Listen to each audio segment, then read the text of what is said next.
आइए आज हम लोग पीएच स्केल के बारे में समझते हैं। पीएच स्केल सबसे पहले हम लोग देखेंगे कि पीएच स्केल कब और किसने खोजा।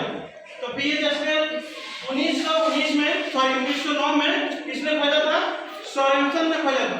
इसका नाम हम लोग सबको याद कर लेंगे। क्या है नाम? सोरेनसन। ठीक है। और पीएच मींस क्या होता है? Potential of hydrogen. पूछता है बार बार एग्जाम में, इस चीज को हम लोग ध्यान में बैठा लेंगे। पीएच मींस क्या होता है? Potential of hydrogen. Potential means क्षमता, पावर, है ना?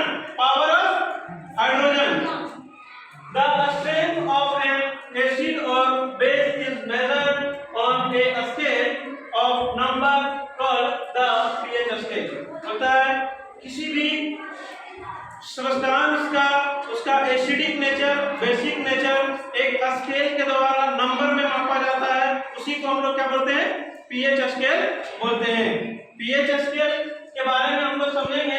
इसका रेंज जो होता है, रेंज आप लोग देख पा रहे होंगे कि 0 से लेकर के कहां तक होता है? 14 तक। सिंपल पूछ लेता है कि पीएच स्केल का रेंज कितना होता है। एक नंबर का क्वेश्चन रहेगा, आप रेंज बता नहीं पाएंगे, दे देगा 0 से लेकर के 10 तक, 0 से लेकर के 12 तक, 0 से लेकर के 14 तक, 14 तक, है ना? अब इस चीज को हम लोग समझेंगे, इस स्केल के बारे में समझेंगे, हमारा सारा एसिड और बेस का कंसेप्ट क्लियर हो जाएगा। जैसे ही यहाँ से 0 से 3.5, ये हम लोग देख पा रहे हैं 3.5 यहाँ होगा और 3.5 के पास हमारा यहाँ एरो मार्क दिया हुआ है।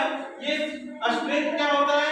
एसिडिक जो है वो स्ट्रॉन्ग एसिड होता है, स्ट्रॉन्ग एसिड होता है। कहां से लेकर के? 0 से लेकर के 3.5 तक। और जो ही हम लोग आगे बढ़ते हैं 3.5 से लेकर के 7 तक, ये क्या होता है? वीक एसिड होता है। क्या कैसा होता है? वीक एसिड होता है। और जैसे ही हम लोग 7 के पास आते हैं तो 7 एक न्यूट्रल है, ना एसिड होता है ना बेस होता है। 7 कैसा है? न्यूट्रल है। और जैसे ही हम लोग 7 से आगे बढ़ते हैं 10.5 तक, तो ये क्या हो जाता है? Weak base. क्या है?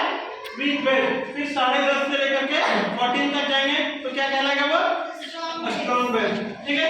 उसी तरह से हमारे पास 3 इसका और प्रॉपर्टीज है जो नीचे दिया गया है, आप देख पा रहे होंगे। यहाँ लिखा है कि इंक्रीजिंग एसिडिक नेचर। ये जो है 7 से जो ही हम लोग नीचे आते हैं 0 की ओर, इसका एसिडिक नेचर क्या होता है? बढ़ता जाता है। और 7 से ऊपर की ओर हम लोग जैसे ही जाते हैं 14 तक, तो इसका क्या लिखा हुआ है? Increasing basic nature. इसका बेसिक नेचर बढ़ता जाता है। तो 7 में क्या रहेगा? न्यूट्रल रहेगा। क्या रहेगा? न्यूट्रल रहेगा, ना एसिड रहेगा ना बेस रहेगा। जैसे कि हम लोग प्योर वाटर जानते हैं। Pure water means distilled water. Distilled water कैसा है? तो उसका पीएच लेवल कितना होता है? 7 होता है। ना उसका एसिडिक नेचर है ना ही बेसिक नेचर। आगे हम लोग देखेंगे दूसरा point, increasing H+ ion concentration. जब हम लोग कोई भी एसिड को पानी में घोलते हैं तो उसका क्या होता है? या फिर एसिड में ही उसमें रहता है क्या? H+ आयन मौजूद रहता है। और जितना एसिडिक रहेगा वो H+ आयन उतना ही रिलीज करता है। इसलिए इसमें क्या बोलता है कि जैसे जैसे एसिडिक बढ़ेगा H+ आयन की कंसंट्रेशन भी बढ़ेगा। ठीक है। उसी तरह से जैसे जैसे हम लोग बेसिक नेचर बढ़ेगा तो क्या होगा? वो H- आयन इंक्रीज करेगा। आगे देखेंगे डिक्रीजिंग OH- आयन कंसंट्रेशन। जो ही हम लोग इधर से एसिडिक की तरफ आते हैं तो एसिडिक की तरफ आएंगे तो एसिडिक की नेचर तो बढ़ रहा है, H+ आयन की कंसंट्रेशन तो बढ़ रहा है, बट OH- आयन की कंसंट्रेशन क्या हो जाएगा? घट जाएगा। और जैसे ही हम लोग इधर जाएंगे 7 से लेकर के 14 तक, तो H+ आयन की कंसंट्रेशन घट जाएगी।